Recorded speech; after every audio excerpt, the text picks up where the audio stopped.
लड़ाई शिव और राम की हो गई है। हम शिव हैं और शिव से ज्यादा ताकतवर कोई नहीं है। भाई कैसे ये लोग धर्म का इस्तेमाल करते हैं राजनीति में और उसके बाद आरोप हम लोगों पर लगाए जाते हैं।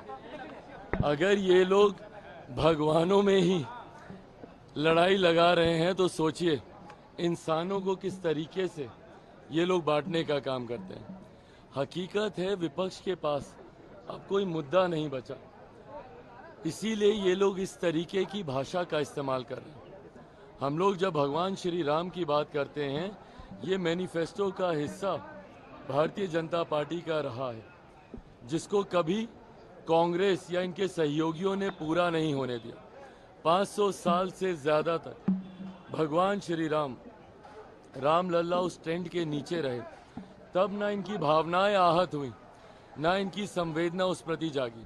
पर आज जब भारतीय जनता पार्टी ने अपने मैनिफेस्टो को पूरा किया, एनडीए ने जब अपनी बातों को पूरा किया, तो आज इनको शिव भी याद आ रहे हैं।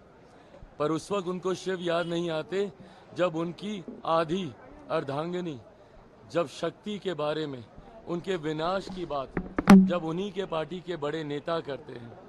हकीकत है चुनाव के वक्त सिर्फ और सिर्फ भावनाओं को आहत करने के लिए कांग्रेस, उनके घटक दल के नेता इस तरीके की बातें करते हैं।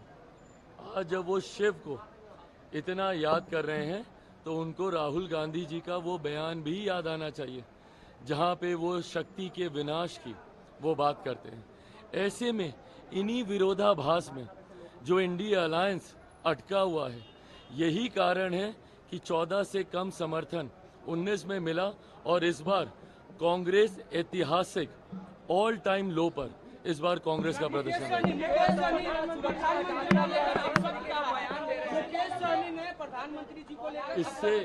इससे ज्यादा घृणित, निंदनीय, अशोभनीय और कुछ नहीं हो सकता।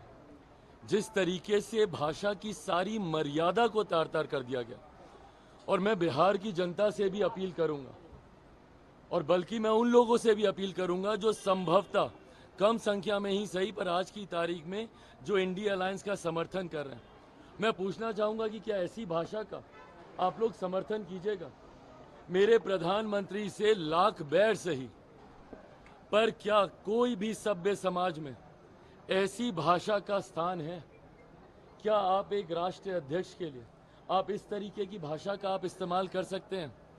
आपका विरोध किसी से भी हो, भारतीय भाषाओं में उसके शब्दकोश में ऐसे शब्द हैं कि आप कड़ी से कड़ी निंदा मर्यादित शब्दों में रहकर आप कर सकते हैं। हमारे देश का गौरव है, हमारे देश का पहचान है हमारे प्रधानमंत्री।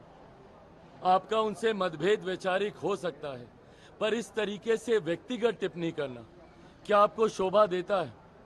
आज की तारीख में हम लोग 21वीं सदी में हैं, पढ़े लिखे समाज की हम लोग कल्पना करते हैं। ऐसे में जब ऐसे लोग जिनको कोई ना कोई अपना आदर्श मानता होगा, किस तरीके की एग्जाम्पल आप सेट कर रहे हैं, किस तरीके का उदाहरण आप देना चाह रहे हैं। मैं बिहार की जनता से आग्रह करूंगा कि देखें और देखकर निर्णय लें।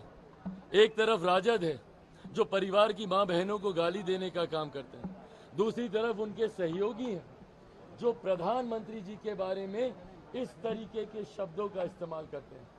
सभ्य समाज में ऐसे शब्दों की कहीं कोई स्थान नहीं है, और कल को अगर ऐसे लोग आ गए तो फिर उसके बाद आने वाली पीढ़ी को क्या संस्कार दिए जाएंगे, ये इनके नेताओं की भाषा से ही पता चलता है।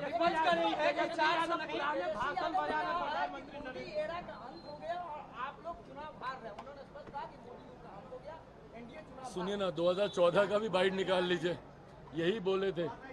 2019 का भी बाइट निकाल लीजिए, यही बोल रहे थे। अंत किसका हो रहा है ये तो ये देख ही रहे हैं ना। 2014 में जो प्रदर्शन था, एक सीट तो जीत नहीं पाए। 2019 में खाता पुनः नहीं खोल पाएंगे, और 2020 भी इनको भूलना नहीं चाहिए। 2020 में अगर हम लोग अलग होकर चुनाव नहीं लड़ते तो आज जो इनको घमंड है ना बड़ी पार्टी का,